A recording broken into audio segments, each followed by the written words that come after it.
I think those. Oh, thanks.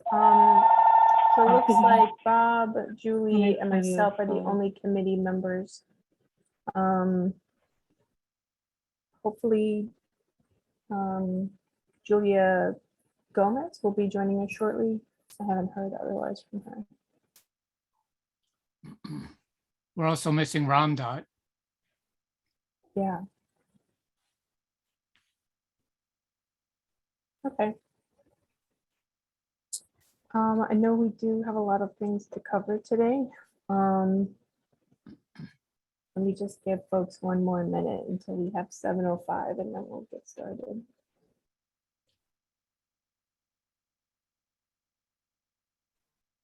That's nice that I look through this thing.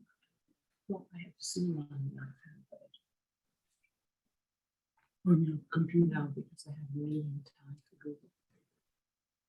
Conflicts.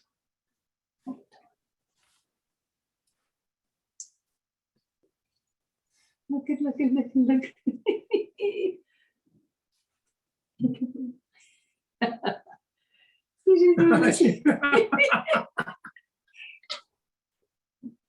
Yeah, baby vision over here. This is gonna be the, the most entertaining part of our night. That's because I'm somebody who taught at Bang Street and I'm into the little kids. Sweet. Look at her.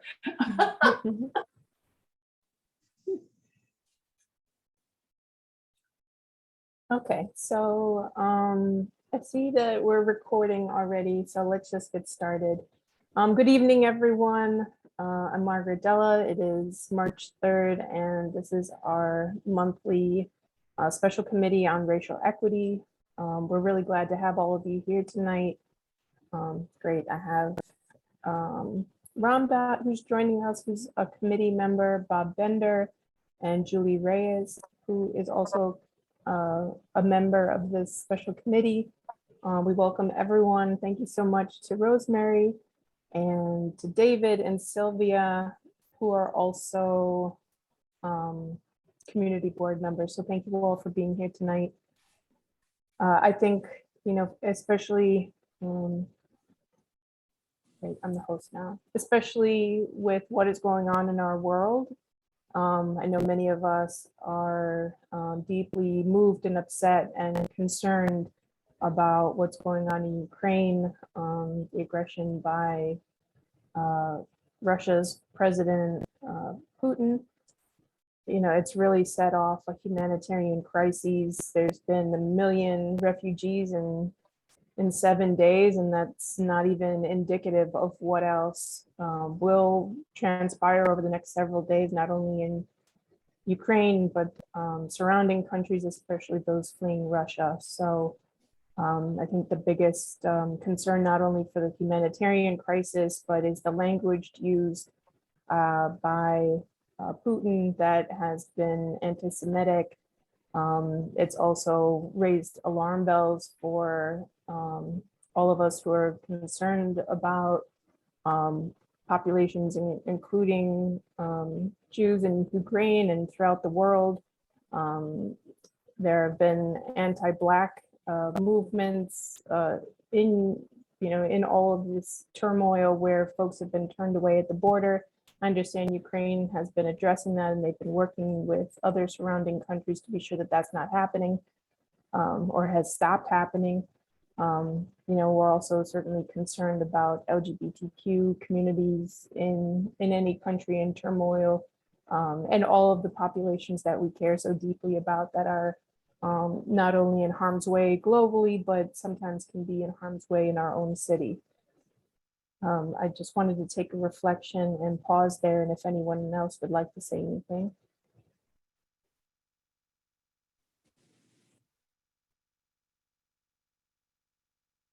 I think we stand in solidarity with Ukraine as a granddaughter of a school teacher who was from I feel deeply affected by it, and I thank you for the voicing the anti-Black racism, the racism that's going on there at the border and how it had to address it. And the LGBTQ seems to be one of the pieces that Putin has problems with. He thinks that Western influence is bringing in this in quotes defect into his country and into Ukraine. Thank you. Anyone else wishes to say something? Just very briefly, I was informed about a protest outside of the Russian mission. I thank Bob Bender for sending that the notice. The Hebrew Institute and a number of our Jewish community synagogues participated in this.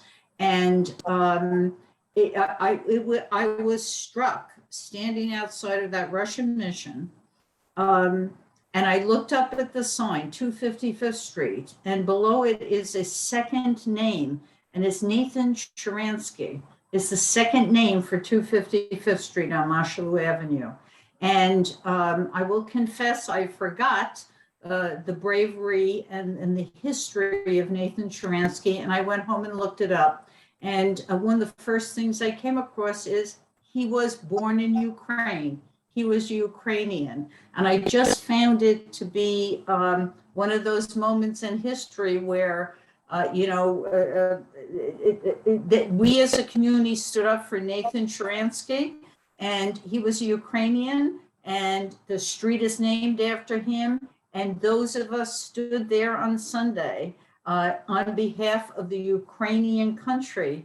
And there was the name of Nathan Sharansky. I don't want to make too much of it, but I want to tell you, it really touched me. So sorry, I bring that up for whatever it is worth. But again, Bob, thank you very much for sharing the information. And I hope there are more demonstrations. So thank you. Thank you, Margaret. Thank you. And I would also say, us being here tonight and being a part of the community board and being active in our community is also a testament to that democracy is a movement, is an act. So I think, this aggression by Russia in Ukraine is also a movement against democracy. So to all of folks here tonight and those who are active in our own corners of the world, I think we just have to be steadfast and be vocal and keep showing up. So thank you all. I also did want to mention that we had been reflecting on, certainly what does this mean for us? What are, what is this emphasis on, anti-Semitic language, anti-Black language? We've seen several examples. It's been, in the last year, at least New York City has had an increase by 100% in hate crimes.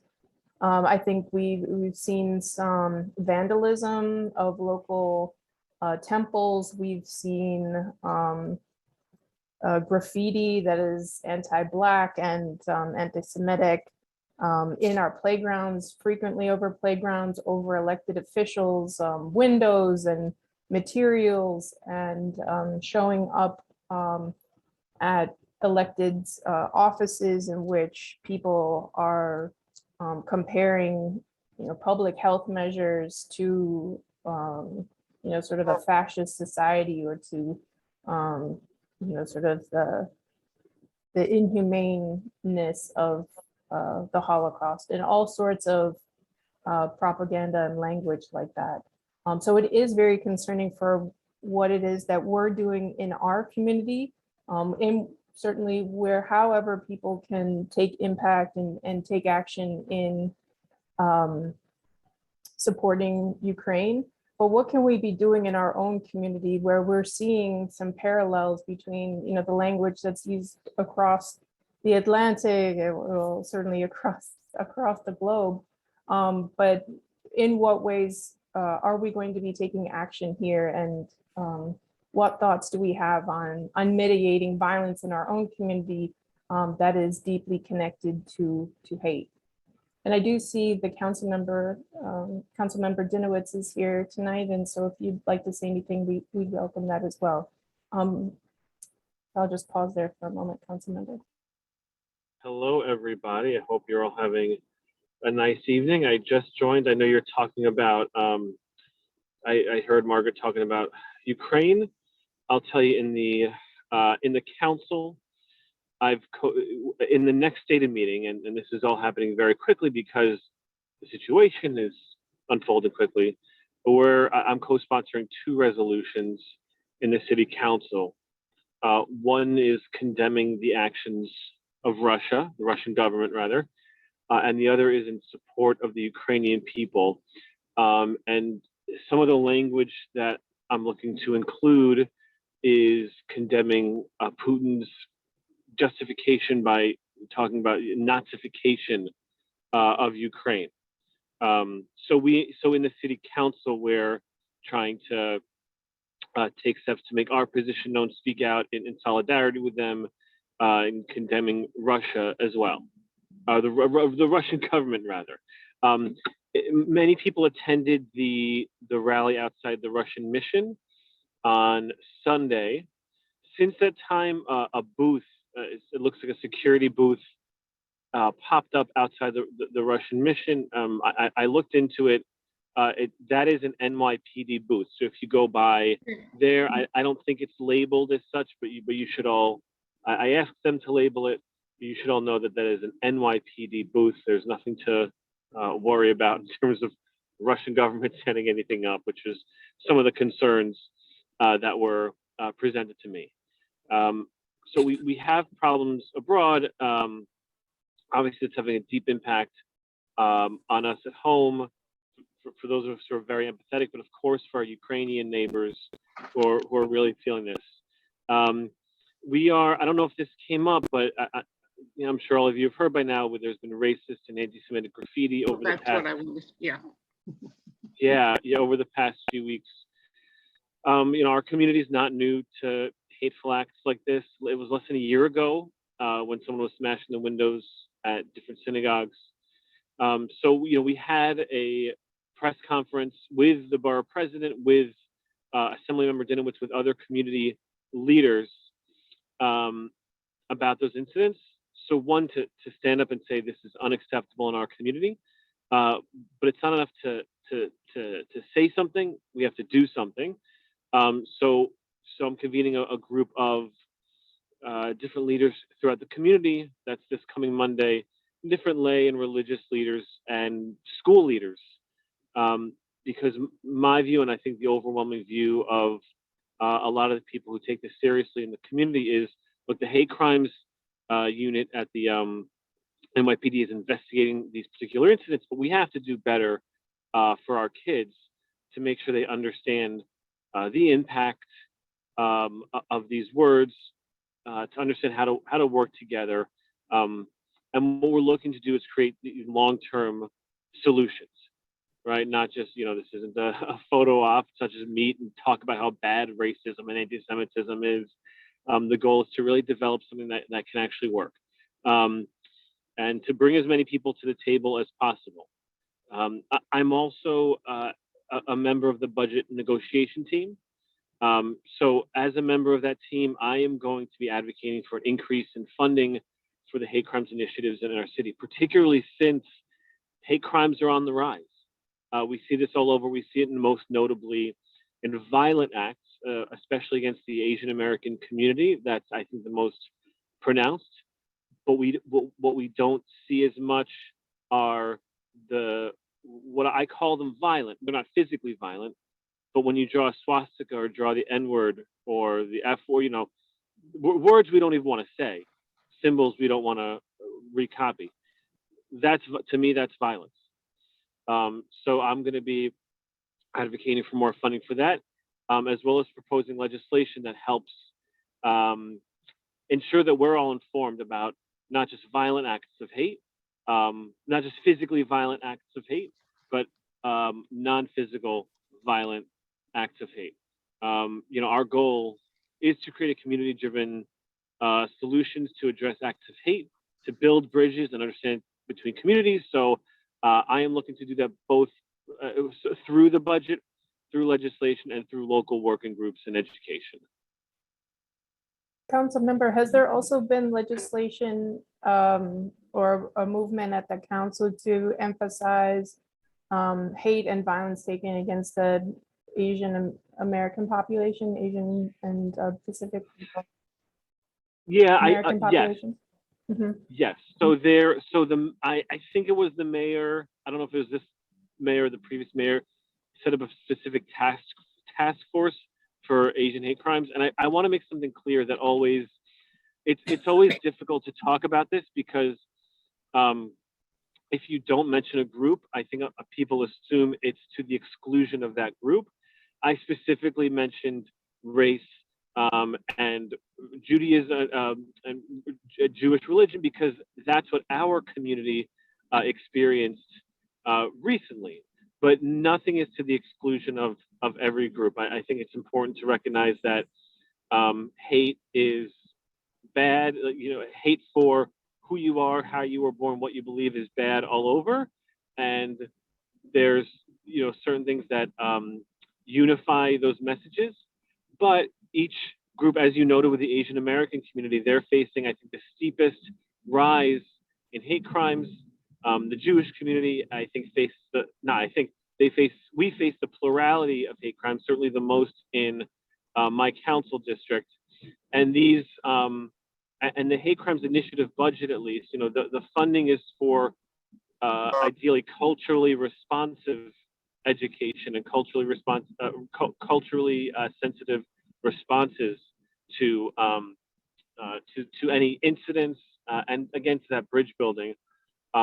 And regarding the Asian American community, I am in early talks with some of my Asian colleagues to sort of build those bridges between the Jewish community, which I chair the Jewish caucus, and the Asian community, and see what kinds of relationships can be built there.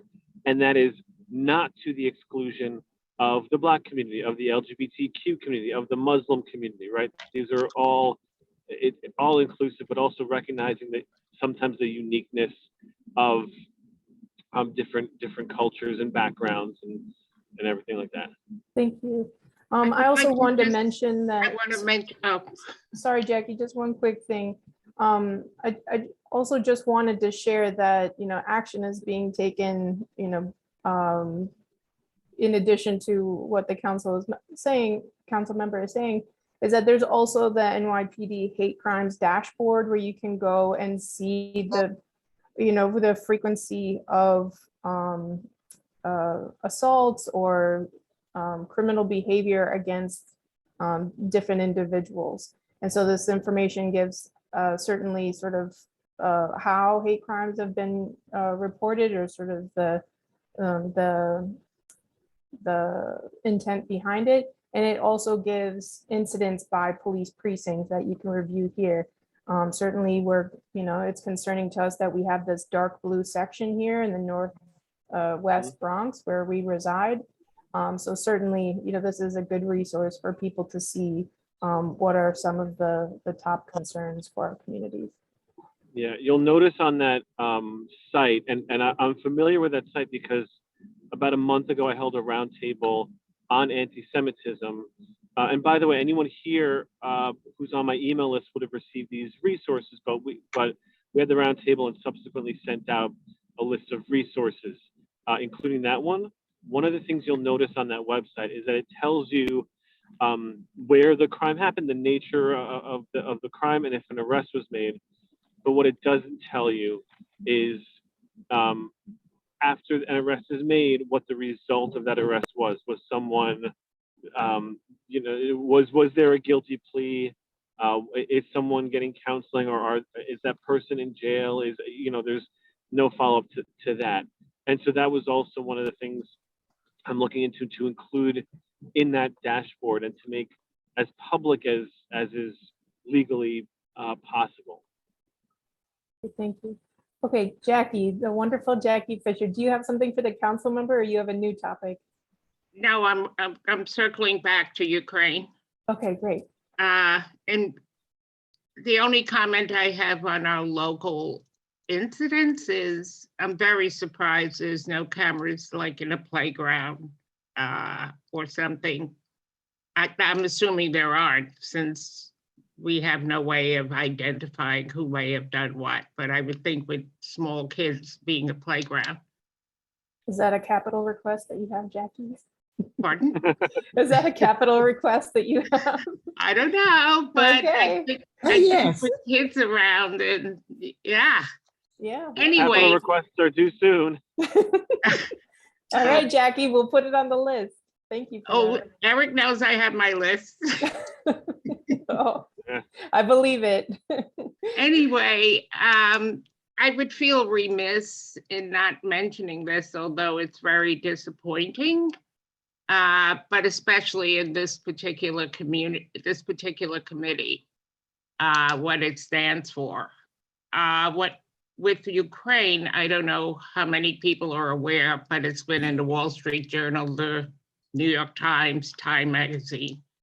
Unfortunately, in Ukraine, the racist activity raised its head, where several, when crossing or attempting to cross the border, there were several African and other students, many African and other countries, Northern and Sub-Saharan Africa, they go to school. They're students in Ukraine, mainly medical and engineering. And unfortunately, by the Ukrainian border patrol, they were prevented and blocked from crossing into Poland in particular, and then other countries. I know the Jamaican government, the president, and some of the embassies, one in Poland in particular, they intervened and immediately provided transportation within to the border, and then safety passage into the next country, and safety and transportation back home. But it just goes to show that even within Ukraine, with what they're going through right now, in spite of that, the ugly head of racism did raise its head. So I think it's worth noting that it's it's all over the planet, like. Thank you, It's Jackie. Was anyone aware, or I can't be the only one? Yes. Yes, We're No. aware. I think we saw it on TV. Mhm. yes, it's been on. No, the I'm news. not saying that. I'm just saying of people here. I'm not saying anything new. Mhm. No, and I have been just following, out of concern, and seems as though the Ukraine government has set up a hotline, and from press reports at the border, allegedly, because of what you're saying, Jamaican governments, other governments jumping in to say like, hey, Yeah, we well, gotta protect our students, or just any student who looks like. yeah, there was one doctor he had held, and it's freezing there now. I don't know if any of you have spent time in Eastern Europe, but I have throughout the 80s and 90s, and it's, I mean, we know winter, but we don't know winter. So, Yeah, well, keep us informed. I mean, it's definitely something. yeah, well, that's- I think We're it's very past. concerned about it. Yeah. Yeah.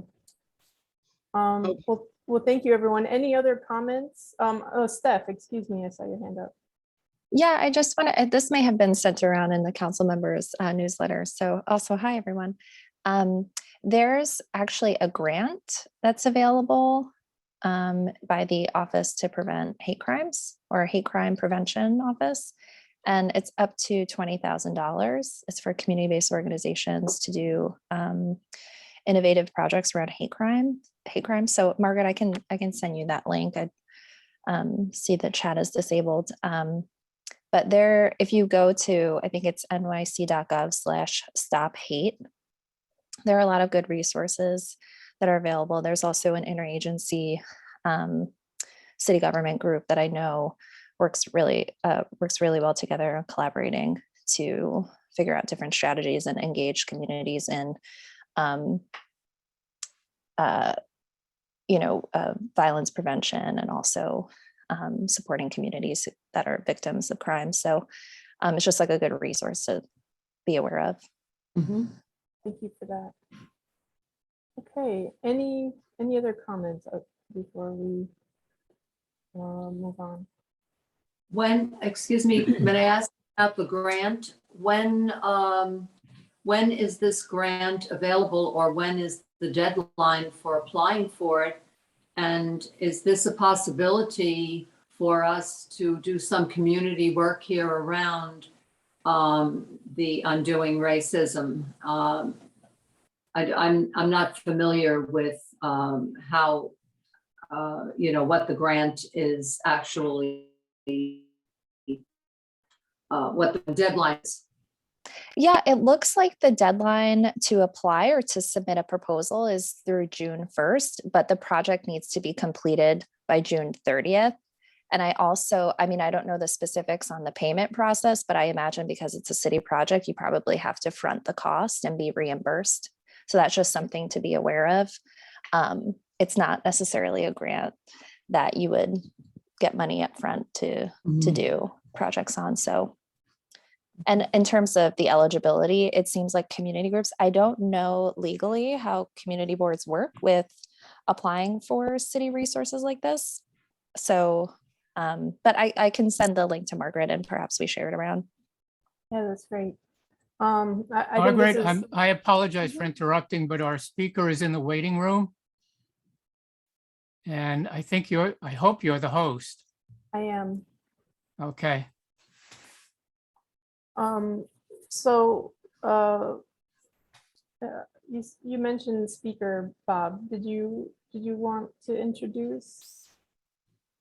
How did you want to proceed, Bob Bender? So if you're ready now, yes. We have with us tonight Bob Kaplan, Rabbi Bob Kaplan, who is a community board member and who has done a lot of work in terms of interfaith and interracial issues.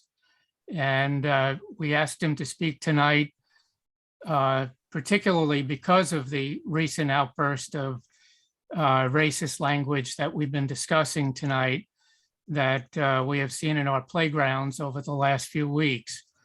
And so, Bob, I'm glad you could join us tonight. I know you have another appointment after this, so we won't hold you up, but we would be very grateful to hear from you about, situations like this. They're always troubling, of course, and it's always a question of how best to respond to them. The fact that we've had 3 different incidents, they've all taken place in playgrounds, seems to suggest that, they're probably young people who may be doing this. We don't know that, but, that's one possibility. And, we'd love some guidance from you because you've been in this situation before about, how we might respond, how we might educate the community, particularly the younger people in the community. But that's enough of an introduction. So go right ahead. So thank you very much. I'm really honored to be amongst you tonight. I want to say greetings to the council member, as well as a number of friends who are on tonight. Just let me give you a little bit of the background of what I do and why I'm involved in this issue. I'm the executive director of the Jewish Community Relations Council of New York, and particularly their Center for Community Leadership, which is the what we call shared society or interfaith, intergroup, community building division of that agency. And I've been there for quite a few years. Matter of fact, I started there shortly after the Crown Heights riots of 1991 and have been working communities throughout New York to meet the challenge of hate in a very express way. And I'm also one of the commissioners of the New York City Commission on Human Rights, and took that position just a few months ago. And in that role, of course, are concerned about the issue of hate as well from a very different angle. In addition, keep myself busy. My agency is one of the what's called PATH partners, Partners Against the Hate. There are 6 anchor agencies in New York City, and they work with the mayor's office on hate crimes prevention. And we have been given a certain amount of money that we gave out in grants. I know the Riverdale Y is one of the recipients of one of these grants to be able to do anti-hate work in the context of Riverdale. And this is something that we are really, again, honored to be a part of. So Bob and everyone else, you're probably right. These are young people, because the reality is that the vast majority of hate crimes or hate acts, and there's a real difference, and I'm just going to unpack that a little bit in a second, but the vast majority of these types of incidents are committed by people between the age of 12 and 22. That's sort of the national or particularly the local average. It's usually young people. It's not always. We know that because a number of the incidents that happen around anti-Semitism allegedly happened by people over that age. But it's generally these kinds of acts of scrawlings and taggings and either anti-Black, anti-gay, anti-Semitic scrawlings, graffiti is usually young folks that are doing these kinds of things. Again, this is a generalization and not always true. However, one of the things that you need to keep in mind that there is a real a difference, and someone might say, is this a hate crime? Well, there are very specific rules and regulations and criteria that meet for hate crimes. And I would really suggest that one goes on either the NYPD site or other sites to get the exact criteria around hate crimes. But basically what it means is that a crime is committed primarily with hate against another designated population, such as a faith group, such as a person's sexual orientation, such as a person's country of national origin, racial group, age group. There are several different other criteria that go into what would be classified as a hate crime. And a hate crime also indicates that if one is convicted of it is designated as a hate crime, and that's done generally initially by the NYPD in cooperation and connection to the local DA's office. Those crimes, once the person is convicted, would get an increased sentence for the type of crime that was committed. Whether what happened, the recent taggings that happened in the community will rise to the level of a hate crime. Well, first you have to catch the folks that did it. And then it has to be designated whether this rises to the level of hate crime. And again, that is something that is in the hands of both the NYPD and the local DA's office. However, doesn't mean that it's less tragic, doesn't mean that it's less traumatic, it doesn't mean that it's less disturbing to the context of society, that if these kinds of things happen in your community and you are either the target or sensitive to these kinds of issues, the way it disrupts life and disrupts our moral courage in the context of the community. So some of the things that we have done in the past are exactly what I hope will happen in this community as well, is education. Many of the times we have found that when these young people are in fact caught, they really did not have a concept of what they were doing. Sometimes the use of particularly the swastika, not knowing what the connotation is, not knowing the historical connotation or the impact that it's having on people. So educating them as to the horror and destructiveness of these kinds of graffiti or this kind of scrawling, so these kinds of acts is extremely important. So in many different communities, we have worked with different organizations across the city to do various different kinds of educational processes. Like for instance, in Crown Heights, we have worked with teams of representing both the African Caribbean American community and the Hasidic community, the Lubavitch community, to go into some of the local schools, both the public schools and the private schools, both the schools and the schools that are specifically Jewish in those community, to talk to the young people, to dispel some of the myths and some of the misgivings that they have about those communities, or give them the opportunity to talk through the kinds of feelings that are motivating these kinds of acts. Unfortunately, we're living in a society right now where some of our leadership, and I use that word loosely, because they may be designated by some as leadership, but when the leadership use these kinds of racial and other kinds of epithets to single out certain groups in the context of society, is absolutely unforgivable. And when these kinds of leaders utilize it on a regular basis, it almost seems okay. It almost seems like it's acceptable in the context of society. It is therefore your responsibility, not just the elected officials, not just the political leadership, not just the educators, not just the faith-based or the community-based or organizations, but everyone's responsibility to simply make a unified statement loudly in a community that these kinds of acts are simply unacceptable in the context of our society and the context of what we call our American dream. The statement that we've made is that the nightmare of hate has no place in the American dream. Now, that means that there are real curricula around. I know that the new chancellor that has come in, David Banks, I was on the mayoral transition team around the DOE, is really dedicated towards reinvigorating anti-hate curricular in the context of the schools. That will take some time. It doesn't happen overnight. You have to develop the proper kind of curriculum that is really focused in on what's happening today in 2022. I mean, just over this weekend. And here's another big issue. Many of these acts, we know, not young people, but many of these acts of older folks are committed by those with mental illness. I know that there, over this weekend alone, 7 women in the Asian community were attacked.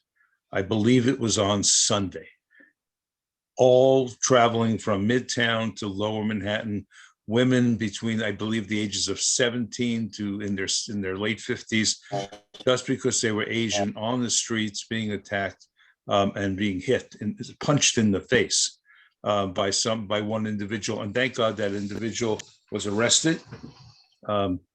That individual is now incarcerated and being held. What will be the eventual upshot of what happens to him will be, of course, what the courts will decide.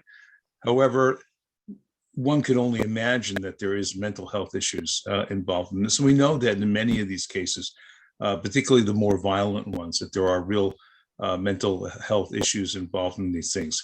So hate is not an insular thing from all the other things that are happening in society, all the other injustices in society, all the other issues that such as non-attention to mental health issues, non-attention to other kinds of criminal acts that are happening within our society, all contribute to it.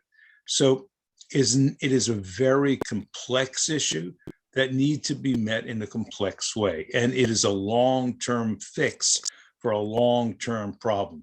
It didn't happen overnight, and it's not going away overnight. I always say that, and I've been doing this for a long time. I'm not going to be Pollyannish about it. I'm not going to say we're going to get rid of hate. It's just going to disappear from our society. I just don't think that's going to happen. It's been around for millennia. However, for many of the past, certainly over the past number of years, hate has been unacceptable in our society. And again, as I mentioned before, some quote unquote leaders have made it acceptable again.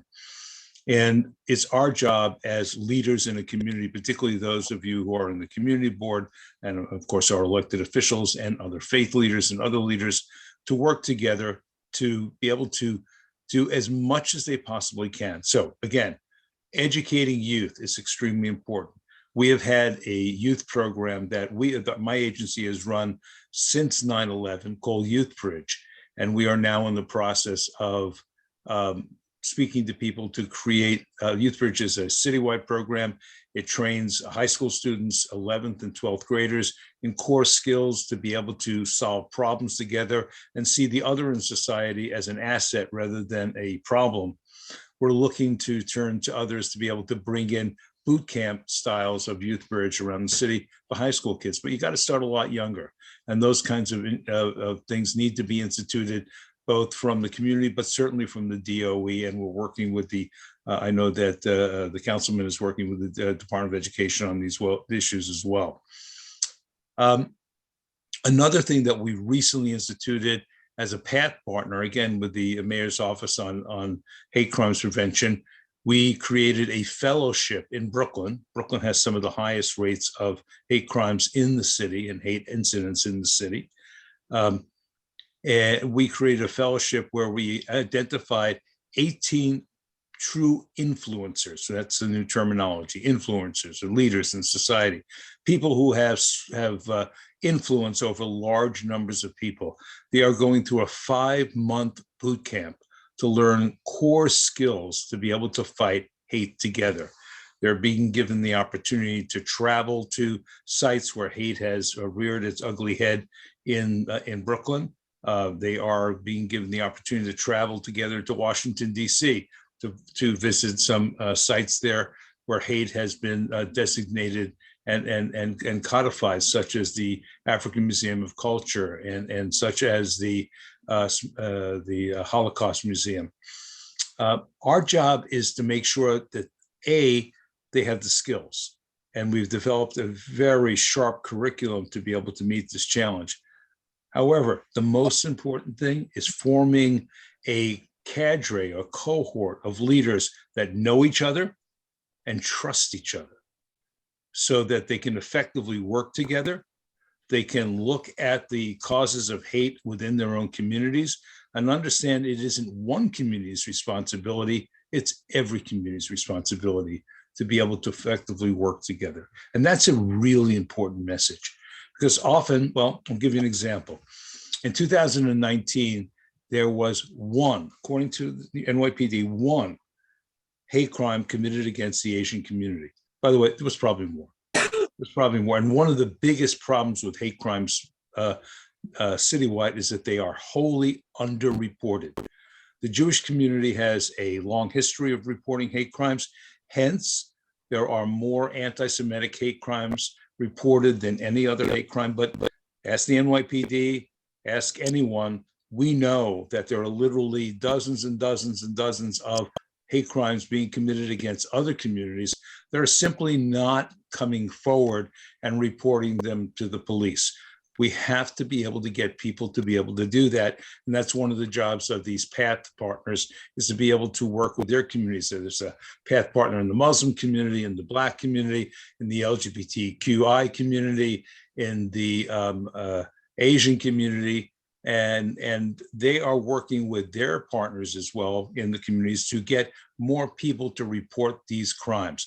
Whether they rise to the level of hate crimes or they don't, it means that more resources will be geared towards these kinds of acts in the community, and we'll have the data. I'll give you one last example. And this is something that was extremely powerful. Right after 9/11, a good friend of mine, well, actually one of my best friends in the world, his name is Mohammed Razvi. He's a leader in the South Asian community in Brooklyn, did an informal study with the New York City Human Rights Commission of the amount of hate incidents that happened against the Muslim community following 9/11.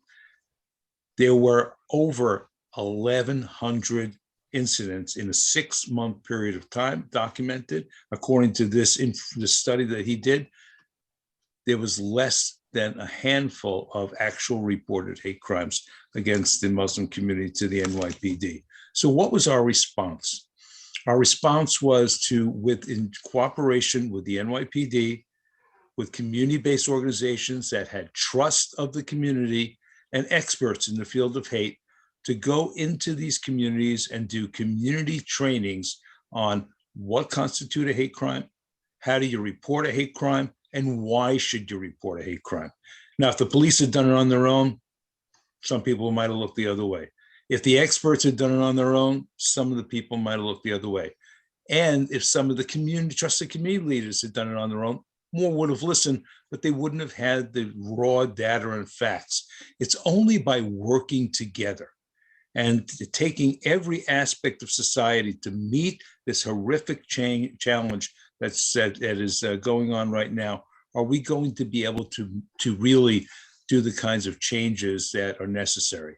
So again, unity is an important thing. It's not a kumbaya. This is not a kumbaya moment. This is real hard work.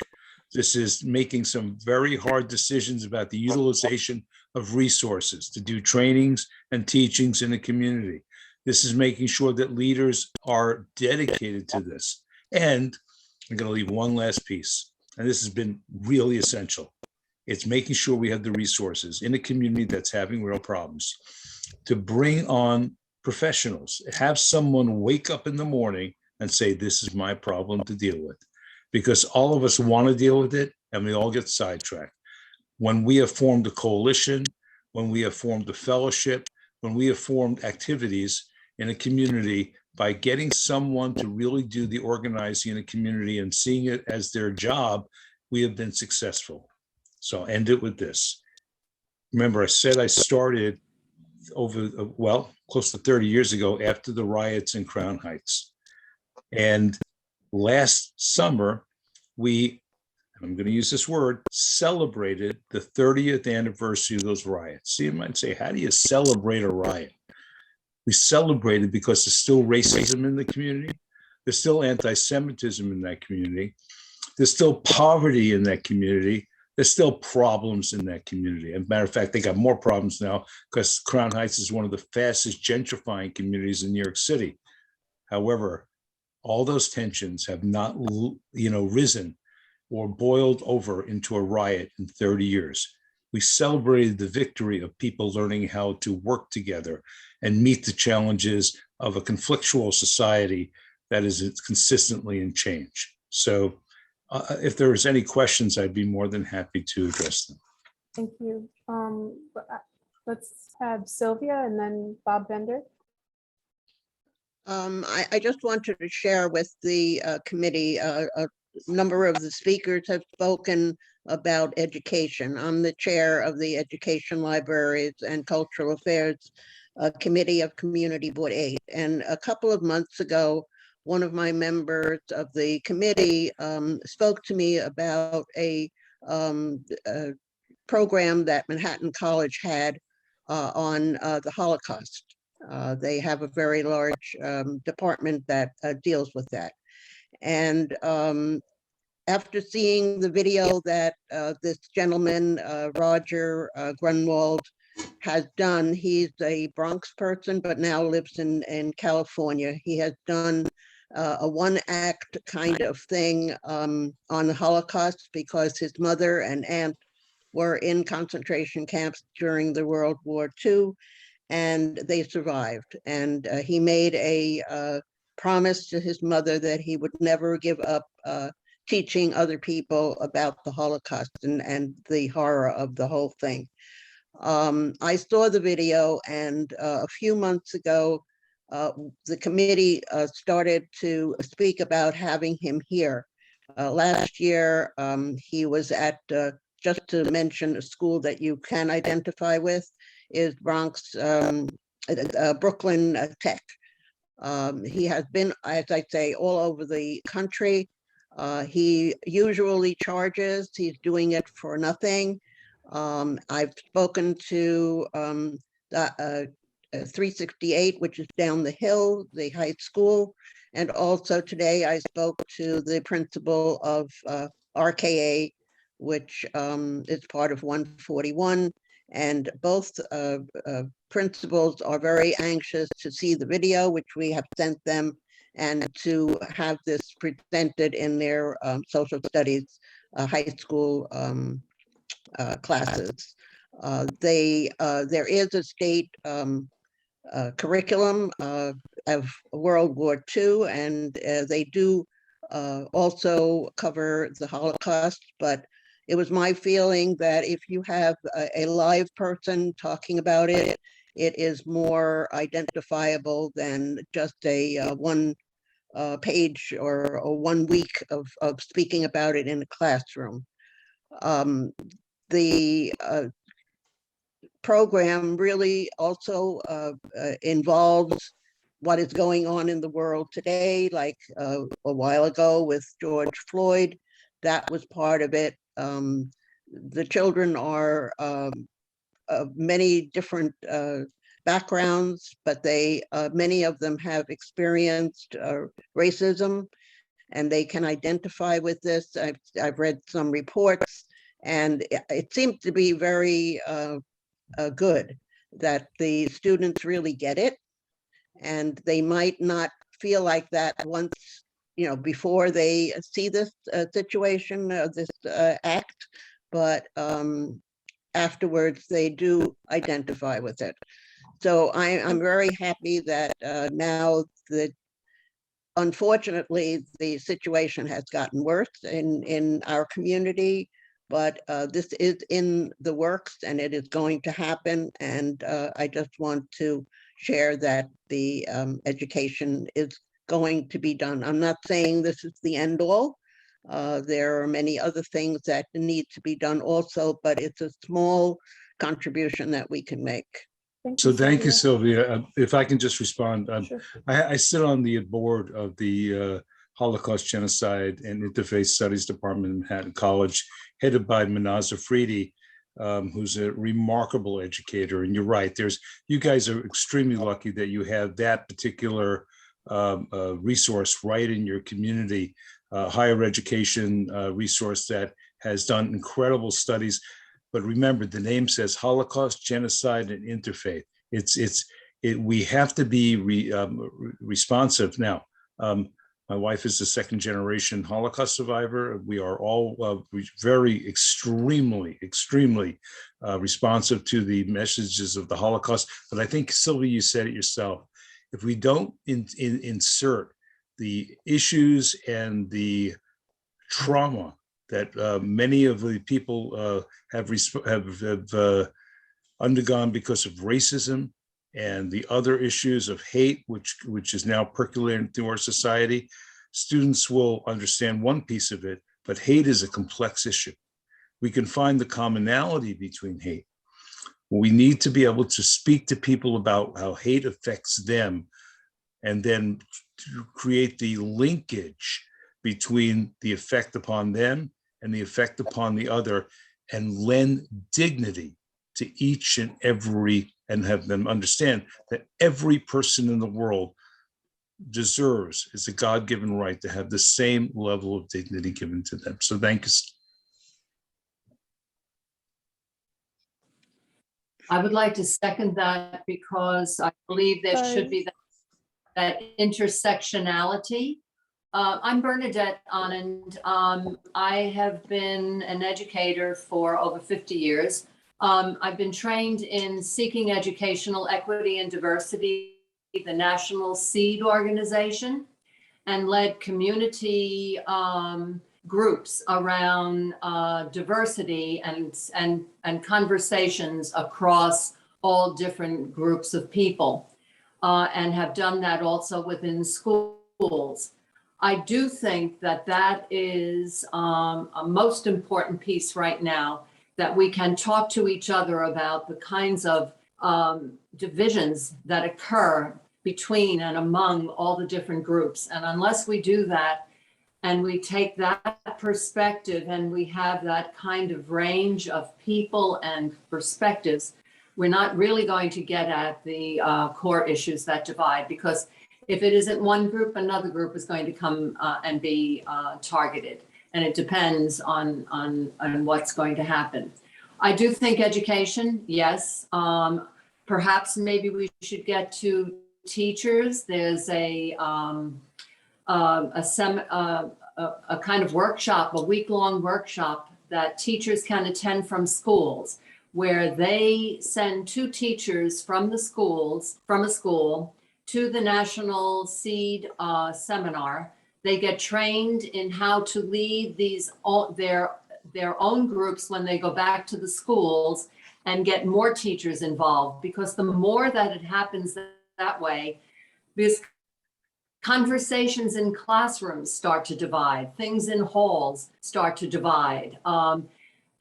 Just looks across each, from one group to another get to be the kind of targets. So perhaps that is one. Also, I know Let's from take Montclair I-87 that South, Major Deegan Expressway Bronx, and Grand Central Parkway East. what was About that, Go ahead. What was that? I'm sorry, what was that? What was that? I'm not sure what. It was someone else's. Keep Oh, all continue right. what you were saying. There's also in Montclair, they did an Undoing Racism workshop with people in the community, and that grew, and there were a number of those that addressed racial incidents within the high school and also within the community. A community that had very strong populations of Jewish and Black. And in order to create the kinds of relationships that should exist, they did these Undoing Racism workshops. Right. So those are 2, but I really like your, So unfortunately, that was me who, I have another commitment out, and believe it or not, out in Queens. And I was just doing, I thought I was on mute, and I had to do a Waze to see how long it would take me to get there. So I have time, literally have time for one more question. But Bernadette, you're absolutely right. The notion of undoing racism is complex. People need to learn the impact of racism in the context of society. There is not an aspect of our society that is not touched by racism, and we need to understand that. And we need to be conscious that everyone is undergoing some sort of trauma within the context of a toxic polarity in our society right now. And that's one of the reasons that hate is rising to the top. But I think Bob Bender had the question, and unfortunately, I'm going to have to get going in just a few minutes. But I can be back. I can be back. Bob, thank you very much. I'll be very brief. Education seems to be the theme right now in this conversation. I don't know the answer to this question. Perhaps you do. Is there a mandate in the public schools to discuss issues like this? Is it required in middle school or high school for teachers to, or for the schools themselves to have some sort of conversation about race, ethnicity, discrimination, whether it's because of ethnicity, race, gender, whatever? Because this seems to me to be the closest thing to an answer to this problem based on what you've said tonight. And thanks again for coming. So it's interesting. I had a discussion with the incoming chancellor, now the chancellor, before when he was incoming chancellor. And again, I was on his transition team. This is going to be a priority of his new administration in the DOE to make sure that these kinds of curricula are honed and really brought into various different levels of the school systems. And again, it's going to take a little while for that to happen. Fortunately and unfortunately, for the past number of years, there's not been a real deep focus on this particular issue. It has happened. There's been some trainings and teachings in the school, but they've been sporadic. To go back to something that I think I heard Bernadette refer to, and certainly Sylvia as well, is that this needs to be and you, Bob, this needs to be a priority. The work of undoing, of meeting the challenge of hate, of getting people to know each other and to understand each other, and to have the kinds of levels of respect and dignity for the other needs to be integrated fully into every aspect of education. It can't be seen as a side thing. And unfortunately, all too often, this kind of work is seen as, well, when something happens, we get all upset and we do it. And then when things calm down, it no longer is a priority. And I'm really, really hoping that society and particularly those who are making these decisions see this as a priority and a fully integrated piece. But I know Eric Dinowitz just got out of the school system, and I see his hand up. So if I can turn to Eric for 1 minute, and then I really have to run, I'm sorry. Yes, Bob, that what you brought up is a good point. What's in the schools, and I also had the opportunity to speak with the chancellor, so I'll share with him what I shared with you. I'll share with you what I shared with him, which is my experience in the school. And throughout 14 years, we've had all sorts of initiatives and programs. And on the one hand, you have teachers who really want to lean into this, really want to lean into things like social emotional learning, which was a big push, mental health. We know it's important. The problem is what is the product that the school system is asking for? And typically the product that they're asking for is a test score. So while we have teachers, and I'm, by the way, one of these teachers who would try very hard and would do it, integrate things like, and I'm using mental health as an example because that was started to be implemented under the de Blasio administration. The other question would come up, which is about the test scores, because at the end of the day, there were the teachers and the schools are judged very much on the test scores. It was the same with the way they wanted us to teach. They wanted us to teach, when I taught math, it was, exploring and, exploring the numbers and everything, all sorts of stuff, which I loved to do. But at the same time, unfortunately, we have this mandate that we have to produce a product, and that product is a kid with a high test score. So teachers are also in this really difficult spot of spending time and energy ensuring that the students know how to pass a test, which I would add is poorly written. So I shared this with the chancellor, and that's some of the work that I want to be pushing to, which is to say, if you're not testing on it, or you're not asking the teachers for a product, or the school is not incentivized to have the students do this by rating them higher. Your schools get quality reviews, schools get reviews by their superintendent. Teachers are very much reviewed on their test scores and on their observations. So if you're not attaching numbers to this, or if you're telling teachers, don't worry about those numbers, we want to see holistically what you're doing with the kids, I think that's an important way forward. And it is all of these conversations are difficult because of the sensitivity of it, but because there are so many layers and layers of bureaucracy and the way we've been doing things that we have to undo a lot of things first, both in the bureaucratic sense and in the difficult conversation sense of things like race and religion. So I couldn't agree with you more that the test scores, and I always have to be careful what I say sometimes, but I'm glad you said it. Test scores became sort of the CompStat of education. It was the way we qualified so much and quantified it so much.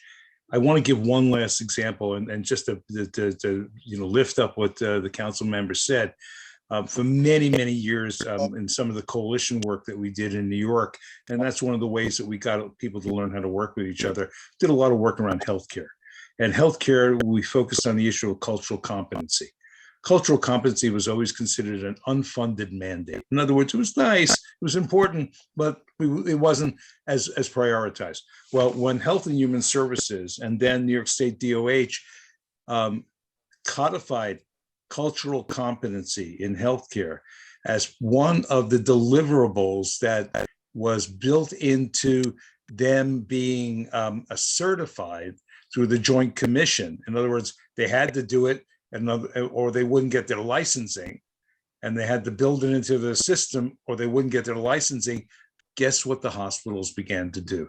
They began to develop cultural competency departments and began to effectively integrate it into the full delivery of healthcare, to the point where we no longer had to advocate for it because they were doing it because it was now a mandate. This must be mandated. And hopefully that's the answer to the question. It seems that exactly what the council member said to the chancellor. And I know the chancellor for many, many years. I'm sure that he took it well, council member. He understood it.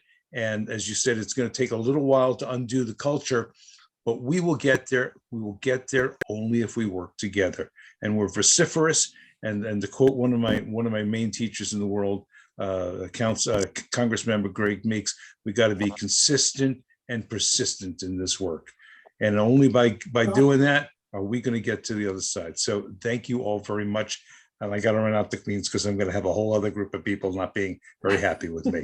Okay. Thank you so much. Safe travels. We really And appreciate it. I'll come back. Don't worry about it. You just Okay, asked good. me and I'll come back. Okay, thanks. Bye-bye Okay, now. will do. Thank you so much. Okay, thank you, everyone. We Can really- can I make it before, can I make a suggestion?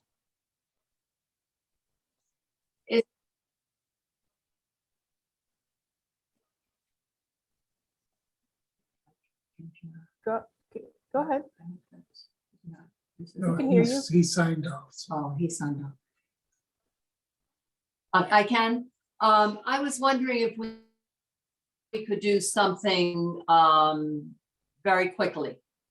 Perhaps we could have a call out to the schools, to the students, maybe in the high school first and the middle schools, of those who would like to come together for either an after school or a Saturday morning or a Saturday afternoon, where we would just have a discussion about how we create a better community and say to them, we've had these racial incidents in the community that they have been rearing their heads, and we would like to have you come together to discuss and to see how we can, as a group of people, do something about this.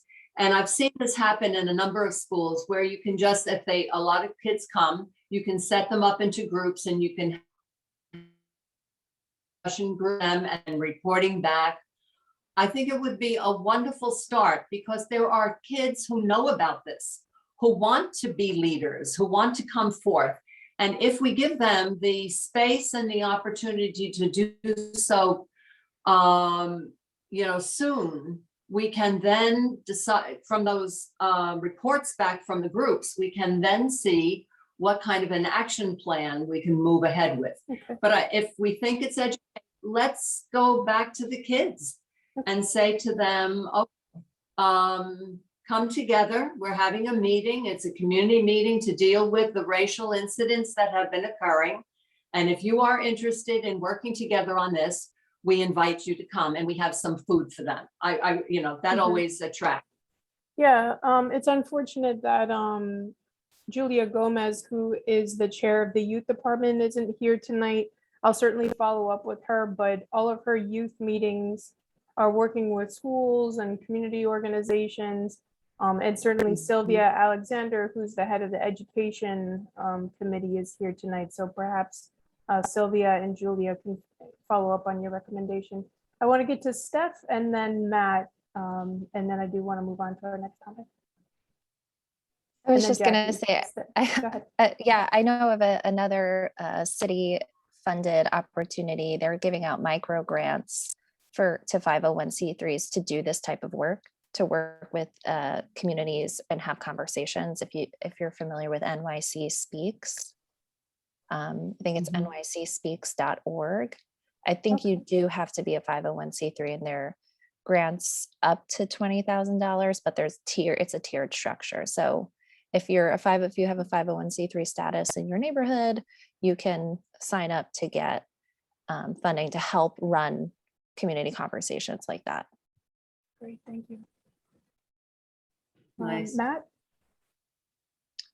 Hi, I just want to introduce myself and share a little bit. I'm Matt Abrams-Gerber. I'm the Chief Operating Officer of the Riverdale Y.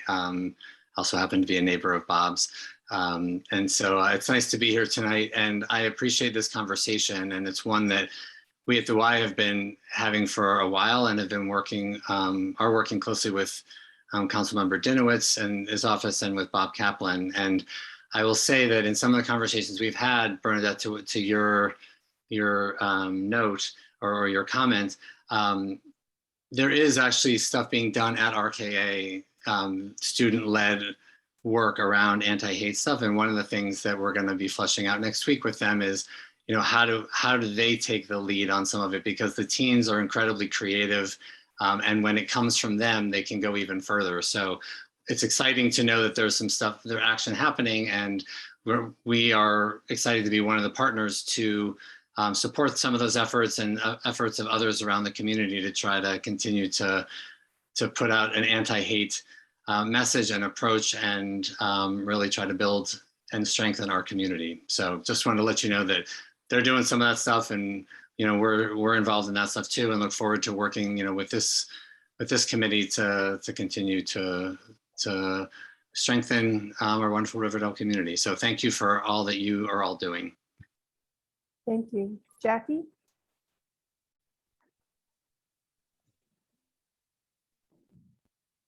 Jackie, are you able to? Yeah, okay. Thank you. I'll be brief here. There's just 2 points I'd like to make. This is a fabulous idea. I think we should make it a point, I don't know, we should include not only public schools, but all of the schools in Riverdale, whether it's the Hill Schools, SAR, whoever. Because I don't think it's a conversation just for public schools. And secondly, I guess, Matt, since you seem to be doing it, Yes. is there a professional lead? I'm sorry? Go ahead. Is this being led by a professional, that has professional development in this? Is at RKA or in the community? Well, in the community, if we do it or it's done, or currently, because it is a sensitive, subject, and there is some professional development, for a teacher or whoever does it, to lead a group of students within a conversation. Well, the work, I don't want to speak for the school. I just want to let people know that they're doing it. There are teachers, there are teachers who are working like in different clubs and groups at the school. Right. So they're, it's all in concert with the teachers. Okay. And I think ideally what you're talking about in terms of involving, other schools as well, I think I think it's a wonderful idea. And I think that, ultimately that would be a goal of trying to get, in the past, schools, everybody. Yeah. In the past, I've been part of a group that connected Riverdale Country and Intech, and they were very successful in jointly. I mean, the public school system has their rules, who can travel with who and where and blah, blah, blah. But in connecting them with the UN, and they jointly did this. So it's important to have those voices as well, Horace Mann and the rest. Great. All right, thank you so much. I just wanted to get to the next topic, which is several proposals that are going to be on the ballot in November 2022. These are proposals led by New York City's Racial Justice Commission. These were formulated with guidance from public engagement. And really the 3 proposals focus on the following core actions. One is a government statement of values to articulate sort of the intent within all that government does and provides. The second is racial equity, creating an office plan and a commission. And then the third is creating an effort to measure the true cost of living in New York City. And I know that we have some community members rather, who were interested in talking about this a little bit. And I was wondering if anyone wanted to elaborate on them a little bit more. I can also share the ballot questions and the website where they are, where the information is held.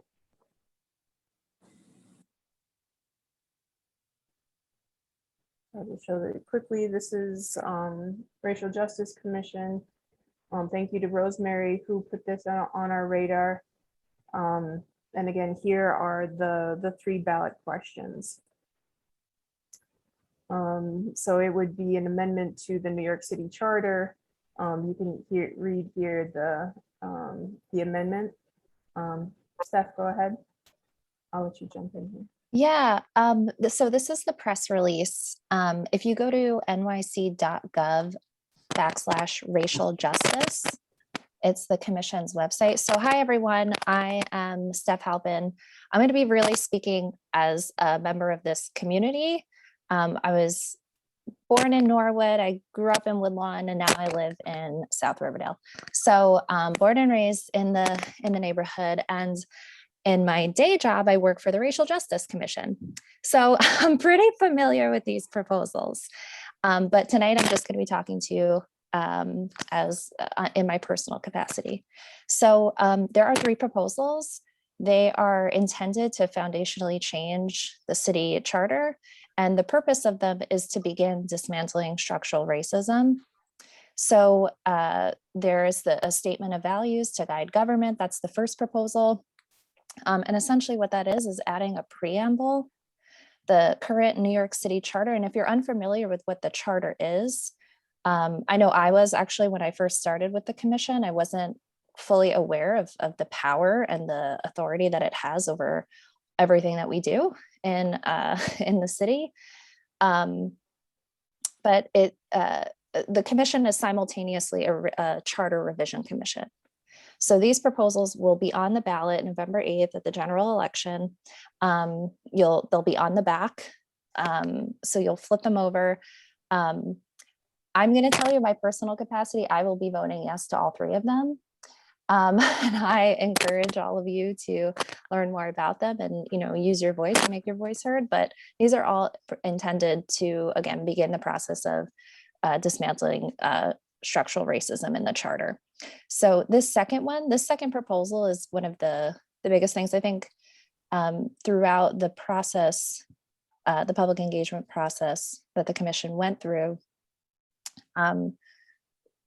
Many people had tons of different ideas on what needed to be addressed, and many of them were extremely urgent and important, but they were almost like stopgaps, or like putting a Band-Aid on a giant gash and wound.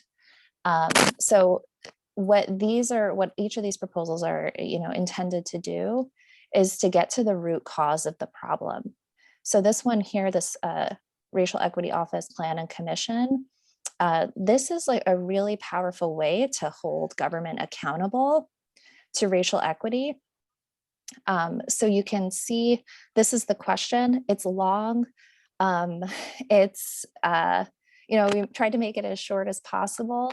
The abstract text is below it. It gives you a little bit more details. And then if you're totally into law and you like this kind of stuff, you can actually read the legal amendments that will be made to the city charter as well. But this one specifically, it'll essentially create a framework to get at the root of racial disparities. And what's great about this one is it applies to all agencies. So every agency will need to make a racial equity plan that aligns with the timing of the city's budget process. And that plan will then, each agency's plan needs to be reviewed by an independent commission. The commission is meant to be made up of New Yorkers who have experience with racial injustice and have lived experiences. The commission is also meant to be a mix of mayoral appointments, council appointments, and also requirement to have young people on the commission. So this is a really unique style of holding government accountable and having a degree of community input and oversight. And then the Racial Equity Office would work to coordinate all of this and support city agencies in building out their racial equity plans and meeting their goals. There's other really interesting elements that you might not glean from the actual question, but you'll get in the abstract text, which is making sure that the government infrastructure that is or the plans, and racial equity involves building government infrastructure that prioritizes ease of use, language justice, and accessibility, both physical accessibility and other accessibility requirements. So this one is one of my favorites. The first proposal is also really great too. It has a preamble. If you look at the actual text of the preamble, you'll see recognition of past harms. You'll see recognition of indigenous groups. And you'll also see a statement of values and how the city should support and set standards for how people should thrive. Rather than just survive here in the city, how should people thrive? What should we work to do that? And this question, measure the true cost of living, is also extremely valuable to advocates. So right now, the city uses the federal poverty guideline, as well as the NYC Gov poverty guideline. And what it doesn't, first thing is those factor in public benefits. And so this would actually have the city measure the true cost of living, including public benefits or other assistance. In addition to that, it would prioritize dignity over poverty. So if the city were to measure the true cost of living, it would aim to have an accurate depiction of what it takes to meet your essential needs and live with dignity in the city. So it's and then therefore guide other programmatic and policy decisions made by city government. So it's a really powerful one as well. All that is to say, getting the word out about these is going to be a huge lift. As the commission, the Racial Justice Commission, due to legal issues, we can only educate, we can't advocate. So the commission is undertaking a huge education campaign. We're attempting to roll things out in the next few months. But again, like in personal capacity, I'm looking to begin a Yes campaign around here just to get people aware of the proposals. And then to bring things top of mind again, in 2021, there were statewide ballot proposals that flopped statewide. Here in the city, they did well, but we saw a huge decrease in voter turnout. And there were also initiatives and lobbying against the proposals. So just looking at the most recent, elections and the efforts that were taken to stifle those proposals from passing, and ultimately were successful in doing so.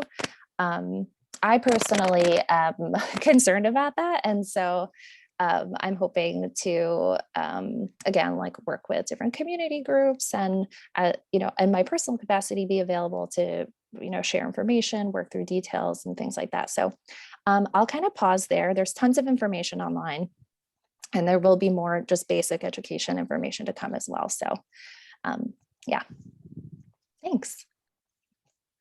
Thank you so much, Steph. Do we have any questions? Okay, great. Thank you so much for that information. Let's see, I think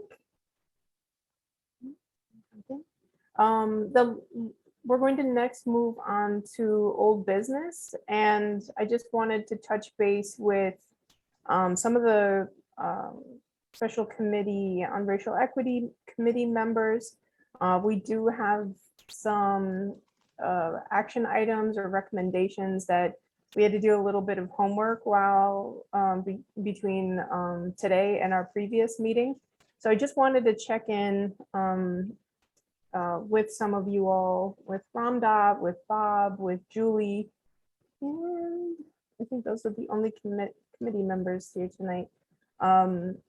and see if you had any other, if you had any edits on the recommendations, if you had any other, oh, Camelia is here. Great, then we can vote on the minutes. So perfect timing, Camelia. We're just talking about old business, which is the upcoming report.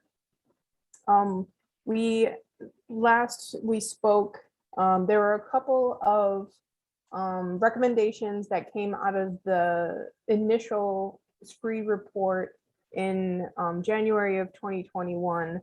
And last meeting, we did sort of just like a check-in on some of them to see if they're still relevant. Some of them we put on hold that we talked about last meeting. Some are in progress, and then some are unknown. So I just wanted to check in with SPRE committee members and see if you all had any edits, suggestions, changes, anything off the top of your head. But other than that, I will update you on a couple of things I know.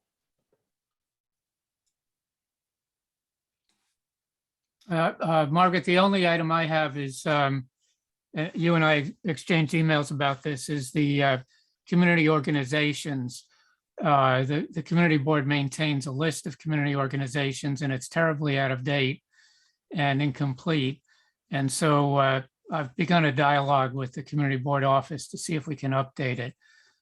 You know, that's going to be an ongoing conversation. And I'm sure, you know, while I can think of a number of organizations that are not listed and should be, I'm sure that others on the committee and on the board will be aware of still other organizations that I don't know about that should be included as well. So I think we should open up that discussion. Perhaps now that I think about it, I'm sorry I didn't think about it yesterday, the executive committee might be a good place to bring this issue up and ask everybody to, you know, review that list and see if we can update it. Okay. So as I say, I've started on it, but you know, this will be ongoing. Okay, that's a good next step.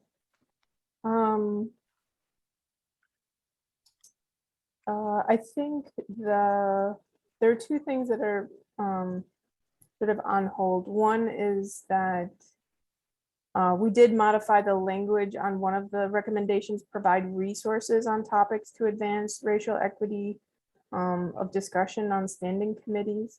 That's one thing that we changed last time. Each SPRE member to formally attend at least one meeting of a standing committee. That's in progress. Everyone, the only committee we do not have representation on now is health and hospitals.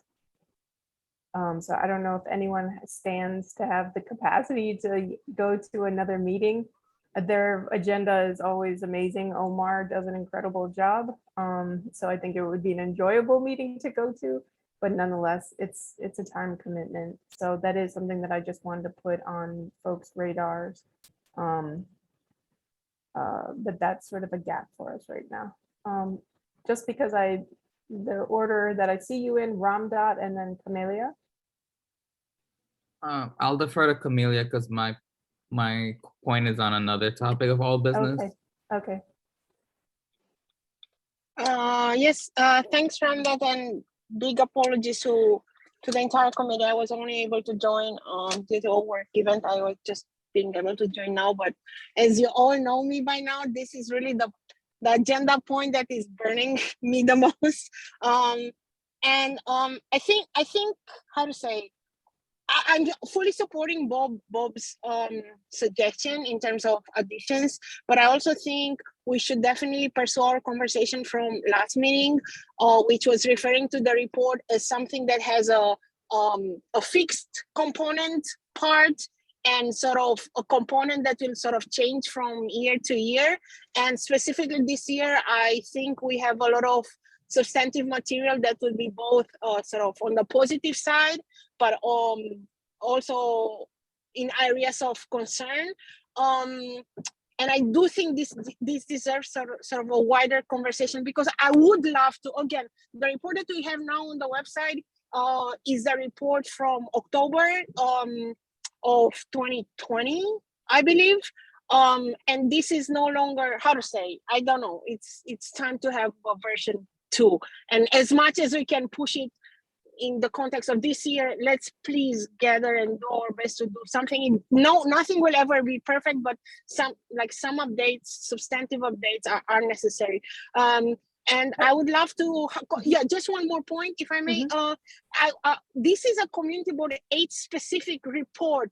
So just one other section that I would like to be added in terms of, it's very quantitatively, it's not that much quantitative. Even our statistic, the actual racial composition, the demographic composition, it's in an annex somewhere.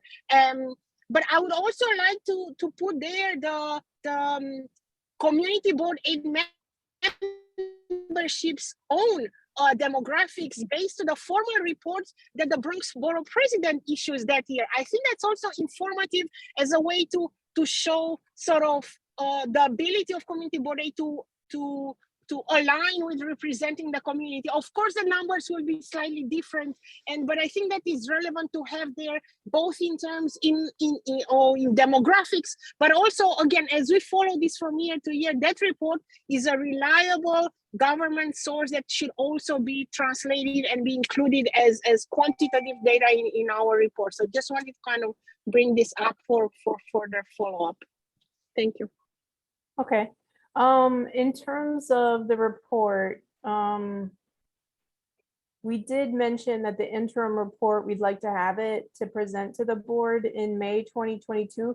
Camelia, are you volunteering your time to draft the interim report? I mean, maybe not entirely, but definitely to be part of the team. And I mean, I feel strongly about this, so I would definitely, I will happily co-edit with whomever, with you, Margaret, under your leadership, and whomever else you might like to assign as a quick task force on the reports within the committee. I'm happy to help, yes. Okay. I did ask Julie Reyes to also be a part of this. I'm not sure that I'm gonna have the capacity to do this between now and May, but I would love to support it and just get it done. So this is in progress. There is a training on diversity, equity, and inclusion that I believe the borough president will be requiring or recommending that Laura mentioned at exec the other day. So that is something that we do know about. It's a little bit different than one of our recommendations to have training and ongoing discussion with board members and staff on unconscious bias and structural racism. But nonetheless, I think we're moving in that direction very slowly. Support increased diversity on CB8 through the borough president, public events, and community where they are. I did want to flag, I don't know if others have received the application to apply for the community board. I was a little concerned that I didn't see it shared over Twitter, where there does seem to be like a strong community activity. I think I've seen it once through the email. I do see it regularly posted and reposted by the borough president. But from the office, I haven't seen it. So I was just going to follow up on that. I mean, it's sort of a moot point. It's due tomorrow. But I did ask for the office to follow up. So I will do that again. Let's see. So I think that concludes our recommendations, edits, suggestions, comments.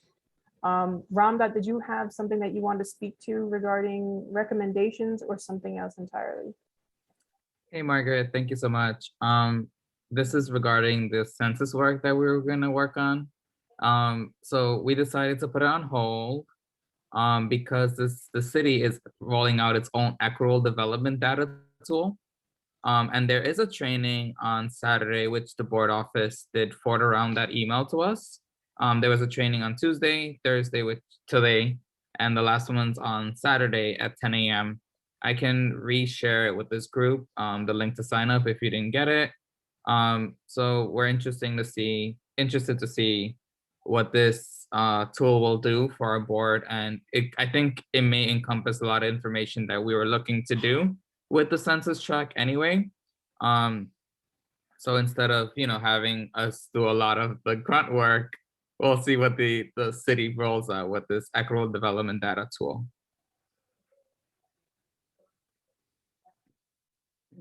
That is all, Thank you so Margaret. much. Thank you. Okay. I'm just going through my list here, making sure I got everything.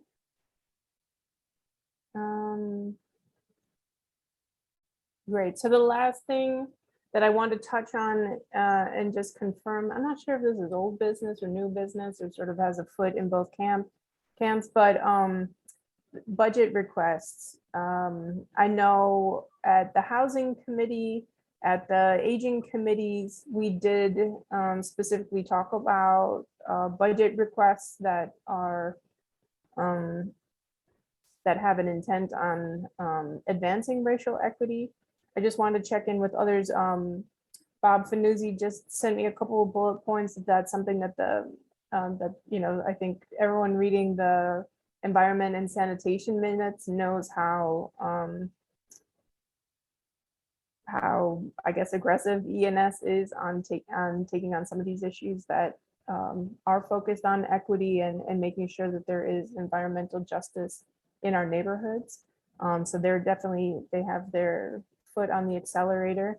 Any other committees that you all want to report on just from any sort of budget asks just to share? Go ahead, Ramdat. On behalf of Parks, we know that Bailey Playground was not funded, and we are looking forward to putting that again on the budget request. And then we did invite all of the parks groups to come and share what their parks need. So we had every park group within CB8, which was great. We got to know a lot of issues that are happening in their park. I've been on a lot of email chains with, the parks groups and Joe Magnieri, and a lot of the simple issues have been getting fixed, which is a great thing. In terms of education, and I know Sylvia's here as well, we are looking at the Mitzvah project, which is looking at how the Holocaust is taught in schools. And I don't know if I left anything else out, Sylvia. So feel free to chime in. No, that's what we're working on mainly right now. Great, thank you. Jackie, can I put you on the spot? I know you're very involved in Marble Hill and the community garden there. We do, as a part of the housing committee and a part of the racial equity committee, we're always talking about ways that we can be strengthening some of our buildings in the area, and particularly some of the public housing. Anything that any recommendations or any requests that you all have for capital projects, those big ones above, what is it, 50,000 or 35,000? I think last year we proposed a boiler for one of the buildings, the sidewalks, having the sidewalks near you gutted and replaced because there's so many tripping hazards. Anything else that you would recommend, Jackie? I would defer to Tony. What's Tony's last name? Yeah, I know Tony. Okay. And yeah, I been part of the conversation. Tony Edwards. Edwards, yeah. But I would also, because I know they're doing some work within the community center.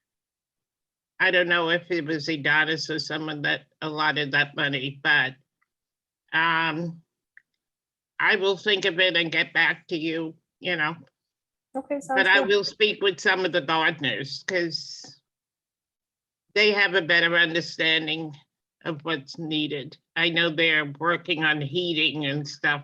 It hasn't been a pleasant time this winter. Yeah. Okay, thank you, Jackie. Yeah, we just finished meetings down there the last Saturday and Tuesday. Yeah. Okay. All right. Dan, did you want to mention anything about aging, or anyone else want to chime in on anything else related to budget asks? To Dan shortly. Hey, Margaret, not at this time, though I will discuss with the committee next week. Okay, sounds good. Okay, thanks, Margaret. Thank you. All right, great. Thank you all for your time. Thank you for tonight. I think it does all of our hearts good to be able to talk and come together as a community. So thank you for everyone's input. Certainly, we still have a lot of work to do, but thank you all for being here tonight. Is there anything else that we've missed? Anything else we haven't covered in new business, or things that I have forgotten to mention? Margaret, the minutes? Minutes. Approval of the minutes.